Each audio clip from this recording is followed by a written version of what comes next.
ধরো ঘরে যদি সুন্দরী বউ থাকে, তারপরেও একটা পুরুষ কেন বাইরে যায়? ঘরে সুন্দর পুরুষ বা সুন্দর নারী থাকলেও আর একজন বাইরে গিয়ে সম্পর্কে জড়াচ্ছে এবং দেখা যাবে যে ঘরের বউয়ের চেয়ে যে যার সঙ্গে প্রেমে পড়ছে ওই মেয়েটা অনেক অসুন্দর, অযোগ্যতা সম্পন্ন। যেই পুরুষটার কাছে যাচ্ছে একটা মেয়ে, সেই পুরুষটা অনেক কম যোগ্যতা, কম টাকা পয়সা, কম দেখতে ভালো। কেন যায়? কেন যায়? একটা মেয়ে বা ছেলে সারাদিন কাজ করে যখন বাসায় আসে, আসার পরে সে একটু শান্তি চায়, আশ্রয় চায়, নিরাপত্তা চায়, স্বস্তি চায়।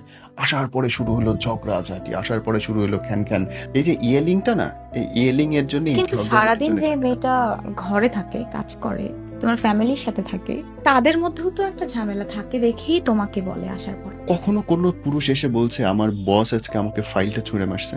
বলে নাই। হয়তো বা বলেনি, কিন্তু তার রাগের বহিঃপ্রকাশটা বউদের উপর করে। বলেনি, সেটা বলছি।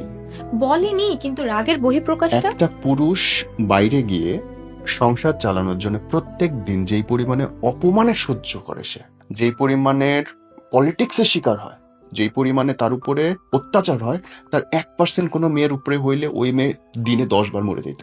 শুধুমাত্র শাশুড়ির কথা শোনা, শুধুমাত্র শ্বশুর দেবরের সঙ্গে ঝগড়া করা, ট্রাস্ট মি, একটা ফ্লিক, একটা দুনিয়ার জন্য একটা ক্ষুদ্রাতি ক্ষুদ্র ব্যাপার। এটা তোমার মনে হলো? তোমার এটা রিয়ালিটি। এত বছরের এক্সপিরিয়েন্স থেকে তোমার এটা মনে হলো যে এটা খুব ক্ষুদ্র? সত্যি।